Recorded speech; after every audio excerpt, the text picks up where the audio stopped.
La doctrina de las Escrituras. Dios es un Dios que desea revelarse. Él no se mantiene callado como los dioses paganos, tanto antiguos como modernos. El Señor se agrada en hacerse conocer a sus criaturas. Su imagen es una de un Dios de amor, el amor debe comunicarse siempre, y esa revelación debe venir de Dios mismo. El Dios de la Biblia es un Dios que habla. Desde la creación y a través de toda la historia, Dios se reveló a través del habla. Él habló y el universo brotó a existencia. Por la palabra de Jehová fueron hechos los cielos, y todo el ejército de ellos por el aliento de su boca. Salmos 33, versículo 6. A través de los años, Él ha revelado su voluntad y sus propósitos hablando a hombres elegidos con la más grande revelación en la persona de Cristo Jesús, la palabra encarnada. En el principio era el Verbo, y el Verbo era con Dios, y el Verbo era Dios. Y aquel Verbo fue hecho carne, y habitó entre nosotros. Juan 1, versículos 1 al 14. Dios, habiendo hablado muchas veces y de muchas maneras en otro tiempo a los padres por los profetas, en estos postreros días nos ha hablado literalmente, en el Hijo. Hebreos 1, versículos 1 al 2. A Dios le ha agradado que todas estas revelaciones de Él fueran preservadas para el hombre de hoy en el libro que llamamos la Biblia. Muchos naturalistas han dicho que la única revelación de Dios que ellos necesitan puede ser hallada en la naturaleza, y no necesitan la revelación especial contenida en la Biblia. Es verdad, que, si Dios es el creador de toda la naturaleza, como la Biblia declara que lo es, entonces la naturaleza revelará mucho acerca de quien la trajo a existencia.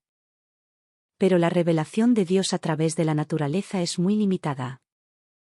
Ciertamente el Dios que creó este increíble mundo, sin mencionar el vasto universo del cual es solo una diminuta parte, debe ser un Dios de gran sabiduría y poder. La naturaleza no nos dice nada acerca del gran amor de Dios, ni de su santidad, ni de la gracia que ha provisto salvación a través del Señor Jesucristo. Todos los grandes propósitos y planes de Dios para el hombre son revelados solo en la palabra escrita, la Biblia. Hay una opinión sostenida ampliamente en algunos círculos intelectuales de que la Biblia es la historia del esfuerzo humano por encontrar a Dios. Si esto fuera cierto, no habría en ella ninguna autoridad o sentido de revelación divina, sino solo una simple explicación del intento humano por alcanzar verdades que van mucho más allá de su habilidad. En lugar de ser un libro que reúne el esfuerzo del hombre para encontrar a Dios, la Biblia es la narrativa de los esfuerzos de Dios para revelarse al hombre. Por este motivo, es de suma importancia que entendamos algo acerca de su origen, su formación, su autoridad, su infalibilidad e inspiración divina. Los nombres de las Escrituras. La Biblia. La palabra Biblia viene de la palabra griega biblos que significa un libro. Biblos, de la genealogía de Jesucristo, Mateo 1, versículo 2. También viene de biblión, una forma diminutiva de biblos, que significa pequeño libro. Y se le dio el libro Biblión, y habiendo abierto el libro Biblión. Lucas 4, versículo 17. La palabra biblos viene del nombre dado a la pulpa interior de la caña de papiro sobre la cual se escribían los libros antiguos. Otros nombres. La Biblia también es llamada la Escritura. Marcos 12, versículo 10, ni aun esta Escritura habéis leído. La piedra que desecharon los edificadores ha venido a ser cabeza del ángulo. Marcos 15, versículo 28, y se cumplió la escritura que dice, y fue contado con los inicuos. Y las escrituras, Mateo 22, versículo 29, entonces respondiendo Jesús, les dijo, erráis, ignorando las escrituras y el poder de Dios. Estos términos significan, sagradas escrituras. Pablo utiliza una vez las Santas Escrituras, Romanos 1, versículo 2, que él había prometido antes por sus profetas en las Santas Escrituras. Una vez, las Sagradas Escrituras, segunda de Timoteo 3, versículo 15. Y que desde la niñez has sabido las Sagradas Escrituras, las cuales te pueden hacer sabio para la salvación por la fe que es en Cristo Jesús. Y una vez, la Palabra de Dios, Romanos 3, versículo 2. Mucho, en todas maneras. Primero, ciertamente, que les ha sido confiada la palabra de Dios. Uno de los nombres más descriptivos y satisfactorios es la palabra de Dios. San Marcos 7, versículo 13. Invalidando la palabra de Dios con vuestra tradición que habéis transmitido. Y muchas cosas hacéis semejantes a estas. Las divisiones de las Escrituras. Los dos testamentos. La Biblia está dividida en dos secciones conocidas como el Antiguo y el Nuevo Testamento.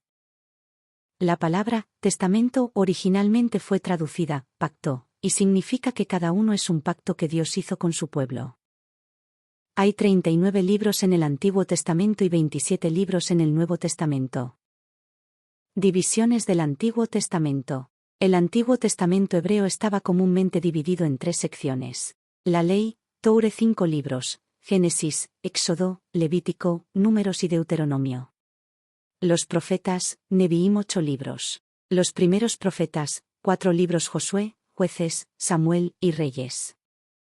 Los últimos profetas, 4 libros. Isaías, Jeremías, Ezequiel y los 12, Oseas, Joel, Amós, etc. Los escritos, Ketubim, 11 libros. Libros poéticos, 3 libros. Salmos, Proverbios y Job. 5 pergaminos, Mejillot. Cantar de los Cantares, Ruth, Lamentaciones, Esther y Eclesiastés. Libros históricos, 4 libros. Daniel, Esdras, Nehemías y Crónicas. Estas divisiones están de acuerdo con las palabras de Jesús. Estas son las palabras que os hablé, estando aún con vosotros, que era necesario que se cumpliese todo lo que está escrito de mí en la ley de Moisés, en los profetas y en los salmos. Lucas 24, versículo 44. A veces se le refiere al Antiguo Testamento de una forma más concisa como la ley y los profetas. Mateo 5, versículo 17. No penséis que he venido para abrogar la ley o los profetas, no he venido para abrogar, sino para cumplir.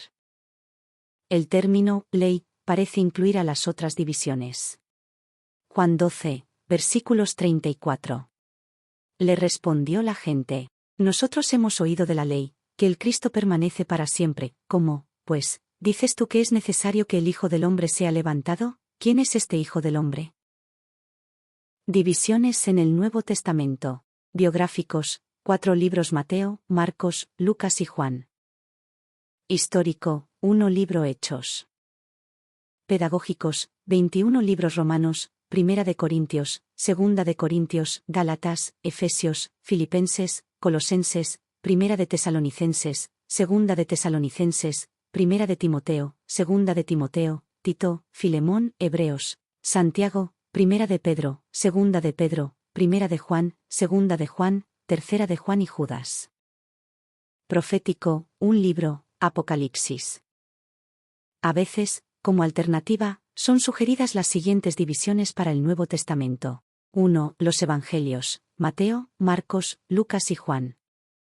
2. Los Hechos de los Apóstoles. 3. Las Epístolas de Pablo, incluyendo Hebreos. 4. Las Epístolas generales. 5. El libro de Apocalipsis. Capítulos y versículos. Originalmente la Biblia no estaba dividida en capítulos y versículos como nosotros la conocemos hoy en día. Estos fueron agregados en fechas comparativamente recientes. Se asumía antes que la división por capítulos fue introducida primeramente por el cardenal Hugo, quien murió en 1263 después de Cristo. El Nuevo Testamento fue publicado por primera vez con divisiones de versículos por Robert Stephens en 1551. La primera Biblia que fue publicada, dividida enteramente en versículos, fue la Biblia de Ginebra de 1560. Es de considerable importancia que el estudiante bíblico tome en cuenta que estas divisiones no estaban en los textos originales y que no fueron inspiradas. La mayoría de las divisiones son de mucha ayuda. Existe la tendencia de pensar que hay un cambio de tema cada vez que un capítulo termina y otro nuevo empieza. 2 ejemplos simples de esto son los siguientes. En Hechos 22, el mensaje de Pablo está separado de los eventos que los causaron, los cuales están registrados en el capítulo anterior. Juan 7, versículo 53. Así terminó la reunión, y cada uno se volvió a su casa. Y Juan 8, versículo 1. Jesús regresó al monte de los olivos. Leídos conjuntamente sin un corte de capítulo, presentan un significativo contraste. Cada uno se fue a su casa, y Jesús se fue al monte de los olivos. Los escritores de las Escrituras. La Biblia es un libro, pero también es una compilación de muchos libros escritos por no menos de 40 diferentes autores a través de un periodo de no menos de 1500 años. Muchos de los autores nunca se conocieron, sin embargo, la unidad y continuidad de los libros es tan aparente que es fácil pensar que la Biblia tuvo un solo autor. Dios mismo. De los 66 diferentes libros de la Biblia, los autores de 55 son fácilmente identificados por tradición e historia. Los 11 libros de los cuales los autores son desconocidos son Jueces, Ruth, Primera y Segunda de Samuel, Primera y Segunda de Reyes, Primera y Segunda de Crónicas, Esther, Job y Hebreos. Algunos libros, tales como Génesis, Jueces, Primera y Segunda de Reyes, Primera y Segunda de Crónicas, cubren periodos tan largos de la historia que es posible que sean colecciones de antiguos archivos que han sido reunidos y editados, hacia el final del periodo descrito en el libro, por algún individuo elegido por Dios. Por ejemplo, Moisés podría ser el compilador de Génesis. Si esto es cierto, entonces el número real de los escritores que contribuyeron en la Biblia puede ser considerablemente más de 40. Los Salmos y Proverbios tienen varios autores. Las sobreescrituras que aparecen encabezando muchos de los salmos sugieren por lo menos 7 diferentes autores. En adición a Salomón como el autor de Proverbios se menciona a Agur en capítulo 30, versículo 1 y al rey Lemuel en capítulo 31, versículo 1. Todos los autores, exceptuando posiblemente a Lucas, fueron judíos y escribieron en el contexto de la religión judía. Sin embargo, las palabras que ellos escribieron les han causado más atracción e interés a personas de todas las naciones que todas las otras palabras escritas. Es sumamente interesante notar la variedad de antecedentes ocupacionales representados por los autores conocidos. 2 de los escritores eran reyes, David y Salomón. 2 eran sacerdotes, Jeremías y Ezequiel. Lucas era un médico. 2 eran pescadores, Pedro y Juan. 2 eran pastores, Moisés y Amós. Pablo era un fariseo y un teólogo. Daniel era un político. Mateo era un recaudador de impuestos. Josué era un soldado. Esdras era un escriba. Nehemías era un mayordomo. Los antecedentes y las ocupaciones de los otros son en su mayoría desconocidos. El canon de las Escrituras. La palabra canon viene del griego canon, que quiere decir una caña o vara de medir, y significa una regla, una norma. De aquí que el canon de la Biblia consiste de esos libros considerados dignos de ser incluidos en la Sagrada Escritura. De acuerdo con los autores Selby y West, la canonización fue el resultado de un desarrollo de siglos de duración por medio del cual aquellos libros que se mostraron útiles para la fe y alabanza fueron elevados a un papel más decisivo. Quiere decir que el canon estaba determinado no tanto por decreto rabino o de la Iglesia como por el mérito de cada libro por separado y su recibimiento por la comunidad por la inspiración y edificación ofrecida. Otro autor lo expresa de esta manera. Los diferentes libros poseían y ejercían autoridad divina mucho antes de que los hombres hicieran pronunciamientos al respecto. Los concilios eclesiásticos no les dieron a los libros su autoridad divina, sino simplemente reconocieron que la tenían y que la ejercían. El canon del Antiguo Testamento. Cualquier consideración acerca del momento exacto en que se cerró el canon del Antiguo Testamento lleva a una variedad de opiniones entre los literatos bíblicos. El Antiguo Testamento no dice nada al respecto, sin embargo, sí da muchas sugerencias acerca de los comienzos de la escritura de las leyes de Dios para que pudieran ser guardadas por la gente. El capítulo 17 de Éxodo narra la victoria de los hijos de Israel sobre Amalec mientras las manos de Moisés eran sostenidas en alto delante del Señor, y el versículo 14 dice: Y Jehová dijo a Moisés: Escribe esto para memoria en un libro, y di a Josué.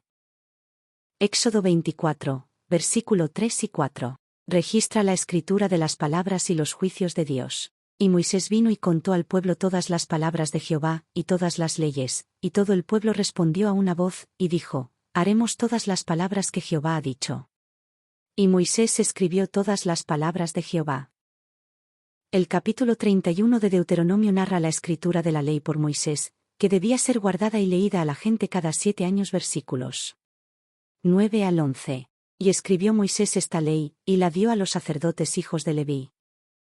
Y les mandó Moisés, diciendo: Al fin de cada 7 años, en el año de la remisión, en la fiesta de los tabernáculos, cuando viniere todo Israel a presentarse delante de Jehová tu Dios en el lugar que escogiere, leerás esta ley delante de todo Israel a oídos de ellos. Esta ocasión bien podría marcar el comienzo más temprano del canon del Antiguo Testamento, porque leemos Deuteronomio 31, versículos 24 al 26. Y cuando acabó Moisés de escribir las palabras de esta ley en un libro hasta concluirse, dio órdenes Moisés a los levitas, diciendo: Tomad este libro de la ley, y ponedlo al lado del arca del pacto de Jehová vuestro Dios, y esté allí por testigo contra ti.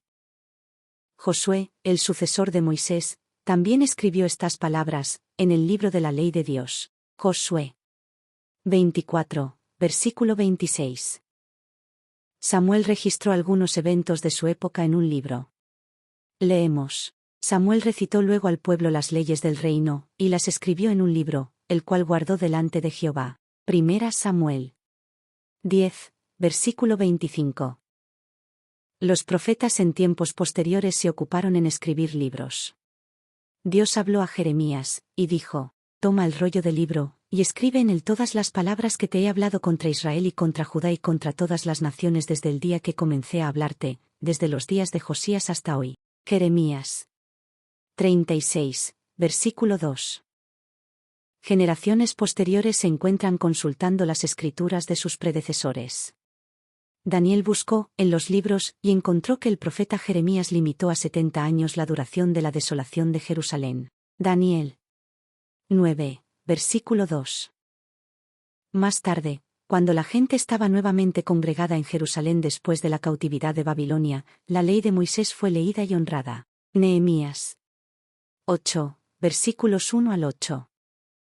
Durante el reino de Josías en Judá, el libro de la ley de Jehová, que había sido perdido, fue hallado. Entonces dijo el sumo sacerdote Hilcías al escriba Safán: He hallado el libro de la ley en la casa de Jehová. Segunda Reyes 22, versículo 8. Josías reunió a los ancianos de Judá y Jerusalén, y leyó, oyéndolo ellos, todas las palabras del libro del pacto que había sido hallado en la casa de Jehová. Segunda Reyes 23, versículo 2. De aquí, vemos los comienzos de lo que posteriormente se convirtió en el Antiguo Testamento. En su artículo de la Enciclopedia Internacional Normativa de la Biblia, George L. Robinson, después de una cuidadosa consideración de las posibles evidencias, concluye, siguiendo la triple división del Antiguo Testamento en el hebreo, que los libros de la ley fueron reconocidos como canónicos durante la época de Esdras, 444 a.C. Robinson también concluye que los profetas fueron reconocidos como tal algún tiempo después, alrededor del 200 de nuestra era, y que los escritos recibieron autoridad alrededor del 100 a.C. Robinson no dice que haya 3 cánones separados, pero que había 3 clases separadas de escritos, los cuales entre 450 a.C. y 100 a.C. se sostenían sobre distintas bases sin duda alguna, y solo gradualmente llegaron a tener autoridad. Otros eruditos sostienen la creencia de que hubo solo 2 periodos de canonización correspondientes a la ley y los profetas, y que el canon del Antiguo Testamento fue completado alrededor del 400 a.C. Es difícil decir cuál de estas posiciones es la correcta. Lo que es importante es que el canon del Antiguo Testamento, sin duda, estaba completo en la época de Cristo.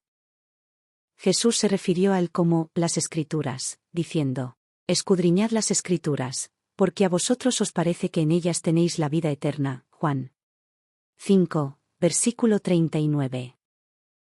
Leemos, y comenzando desde Moisés, y siguiendo por todos los profetas, les declaraba en todas las Escrituras lo que de él decía. Lucas 24, versículo 27.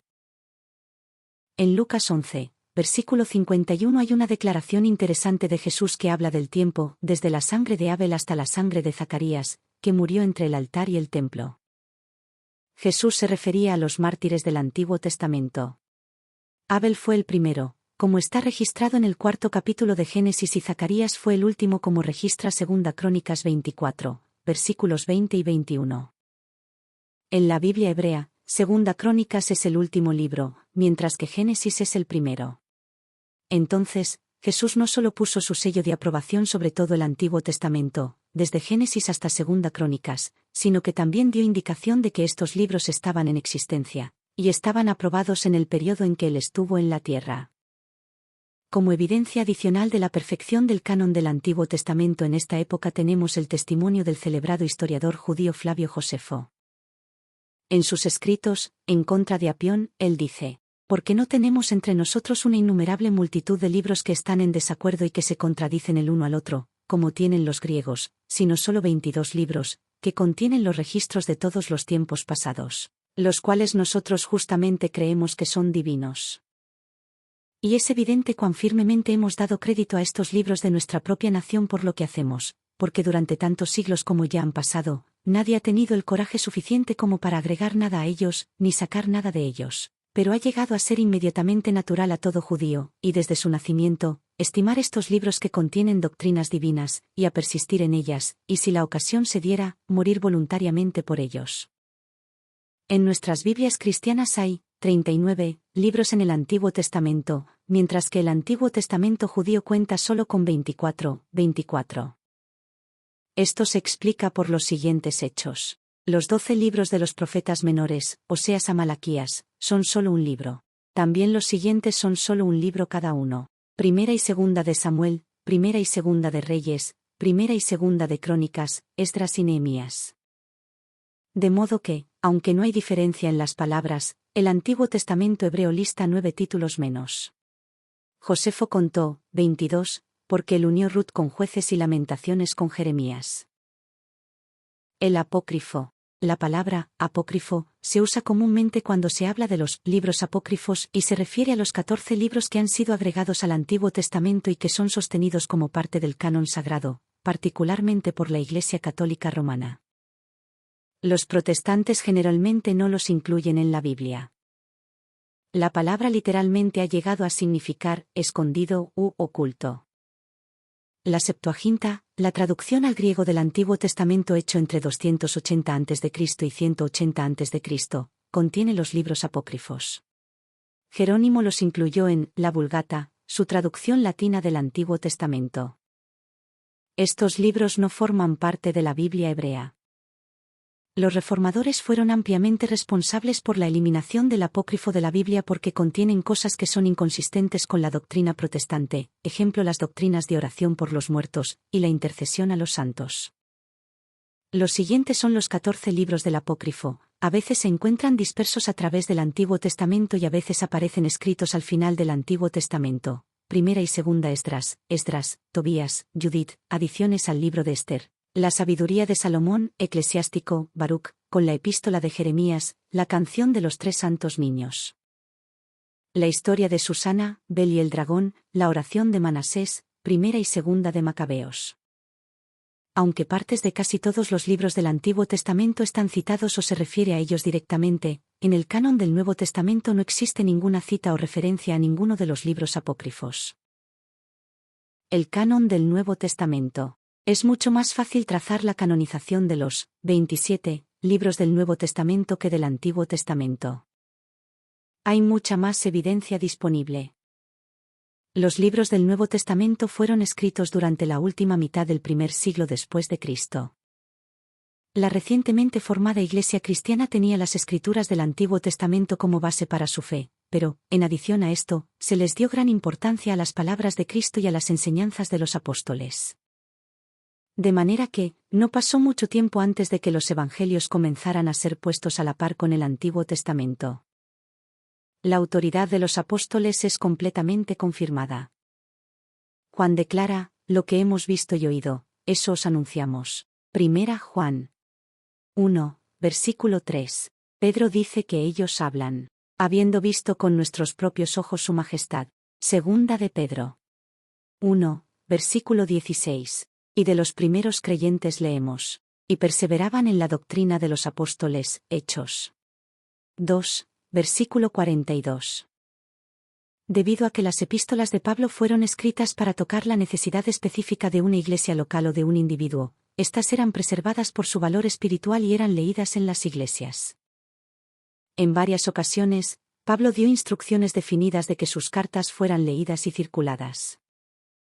A la iglesia en Tesalónica escribió: os conjuro por el Señor, que esta carta se lea a todos los santos hermanos. Primera de Tesalonicenses 5, versículo 27. A la iglesia en Colosas exhortó: cuando esta carta haya sido leída entre vosotros, haced que también se lea en la iglesia de los laodicenses, y que la de Laodicea la leáis también vosotros, colosenses 4, versículo 16. Para que esto se pudiera llevar a cabo, es concebible que una copia de la carta colosense y de la Laodicea hubiera sido hecha. A medida que esta práctica se esparció, es fácil ver que antes de que pasaran muchos años, se dispondría de una compilación de las cartas de Pablo. El Nuevo Testamento sugiere una distribución bastante amplia de estas escrituras. A Juan se le indicó: escribe en un libro lo que ves, y envíalo a las 7 iglesias que están en Asia. Apocalipsis 1, versículo 11.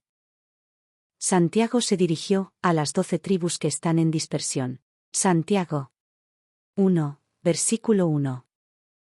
La primera epístola de Pedro fue escrita a los expatriados en la dispersión en el Ponto, Galicia, Capadocia, Asia y Bitinia. Primera de Pedro 1, versículo 1. Se ha sugerido la posibilidad de la existencia de una compilación temprana de un canon del Nuevo Testamento que se reconocería juntamente con las escrituras del Antiguo Testamento. Y tened entendido que la paciencia de nuestro Señor es para salvación, como también nuestro amado hermano Pablo, según la sabiduría que le ha sido dada, os ha escrito, casi en todas sus epístolas, hablando en ellas de estas cosas, entre las cuales hay algunas difíciles de entender, las cuales los indoctos e inconstantes tuercen, como también las otras escrituras, para su propia perdición. Segunda Pedro 3, versículos 15 y 16. Durante los primeros años del siglo II, comenzó a hacerse sentir el efecto de los patriarcas eclesiásticos. Estos eran talentosos alumnos, maestros y dirigentes de la Iglesia. En sus cartas a estas nuevas iglesias, ellos citaron continuamente de los libros que llegarían a ser el canon del Nuevo Testamento. Estas cartas llevaban un testimonio distinguido del valor del libro del cual citaban, ubicándolos por encima de sus propias palabras. Por extraño que parezca, el agnóstico Marción, 140 después de Cristo, un notable hereje, fue usado para inspirar el reconocimiento de algunos de los libros del Nuevo Testamento, particularmente las epístolas de Pablo. Marción compiló su propio canon, que incluía el Evangelio según Lucas y 10 de las epístolas paulinas.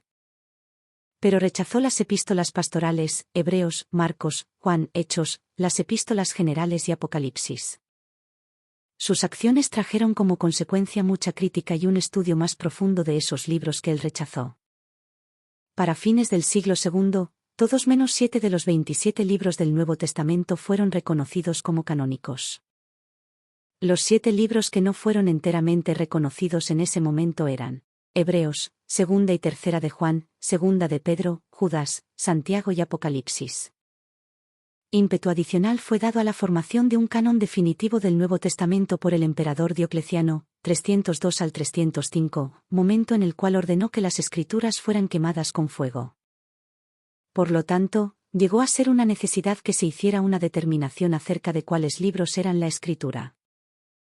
Los cristianos debían decidir por cuáles libros valía la pena sufrir y morir. El interrogante del canon tenía un significado serio y práctico. Dentro de 25 años de las persecuciones dioclecianas, Constantino, el nuevo emperador, había abrazado al cristianismo y había ordenado a Eusebio, obispo de Cesarea e historiador eclesiástico, que preparara y distribuyera 50 copias del Nuevo Testamento. A causa de esto, era necesario decidir cuáles libros debían ser incluidos. No es difícil entender que, en el momento en que el canon estaba siendo considerado, había muchos libros en existencia que reclamarían consideración. Estas escrituras han sido divididas generalmente en lo que comúnmente se conoce como el pseudoepígrafo y el apócrifo. En el primero están incluidos un grupo de libros adulterados y heréticos considerados escrituras falsas. Estos fueron virtualmente desconocidos por todo concilio, y no fueron citados por los patriarcas eclesiásticos. Muchas doctrinas heréticas, tales como las sostenidas por los agnósticos, negaban la encarnación de Cristo. La doctrina sostenida por los docéticos negaba la realidad de la humanidad de Cristo, y la sostenida por los monofisitas, quienes rechazaban que la doble naturaleza de Cristo se encontraba en estos libros. Más de 280 de estos han sido catalogados y agrupados bajo los títulos de Evangelios, Hechos, Epístolas, Apocalipsis y otros. Geisler y Nix declaran: cualquier fragmento de verdad que preserven es oscurecido tanto por sus suposiciones religiosas como por sus tendencias heréticas. Los libros no solo son anticanónicos, también tienen muy poco valor para propósitos religiosos o devocionales. Su valor principal es histórico, revelando las creencias de sus compositores. Los libros catalogados como el apócrifo del Nuevo Testamento fueron aquellos mantenidos en gran estima por al menos uno de los patriarcas. Aunque contienen mucha información útil respecto a la historia de la Iglesia primitiva, nunca han sido aceptados en el canon del Nuevo Testamento. Algunos de los más populares son la Epístola de Bernabé, la Epístola 3 a los Corintios, el Pastor de Hermas, la Didaché Enseñanza de los 12, Epístola a los Laodiceos, aproximadamente siglo IV, la Epístola de Policarpio a los Filipenses, y las 7 Epístolas de Ignacio. En una de sus epístolas pastorales, Atanasio, nacido alrededor de 298 después de Cristo, hace una lista, como escritura, de todos los 27 libros del Nuevo Testamento. En el Tercer Concilio de Cartago, las iglesias cristianas establecieron la forma final del canon del Nuevo Testamento. De este modo, para fines del siglo IV todos los 27 libros habían sido recibidos. De esta manera, Geisler y Nix concluyen: una vez que las discusiones resultaron en el reconocimiento de los 27 libros canónicos del Nuevo Testamento, no ha habido más movimientos en el cristianismo para agregar o quitar nada de él. Las pruebas utilizadas para determinar canonicidad. Los siguientes principios fueron utilizados para determinar la ubicación de un libro en el canon. Apostolicidad. ¿Fue el libro escrito por un apóstol o por una persona cercanamente relacionada con los apóstoles? Esta pregunta fue especialmente importante con relación a Marcos, Lucas, Hechos y Hebreos. La razón es que Marcos y Lucas no estaban entre los 12 originales y el escritor de Hebreos era desconocido. Contenido espiritual. El libro estaba siendo leído en las iglesias y sus contenidos probaban ser un medio de edificación espiritual. Esta era una prueba muy práctica. Veracidad doctrinal. ¿Era el contenido de los libros recto en doctrina? Cualquier libro que contenía herejía, o que era contrario a los ya aceptados libros canónicos, era rechazado. Utilidad. ¿Era el libro reconocido universalmente en las iglesias y era ampliamente citado por los padres de la Iglesia? Inspiración divina. ¿Daba verdadera evidencia de inspiración divina? Esta era la prueba fundamental, todo daba lugar finalmente a este aspecto.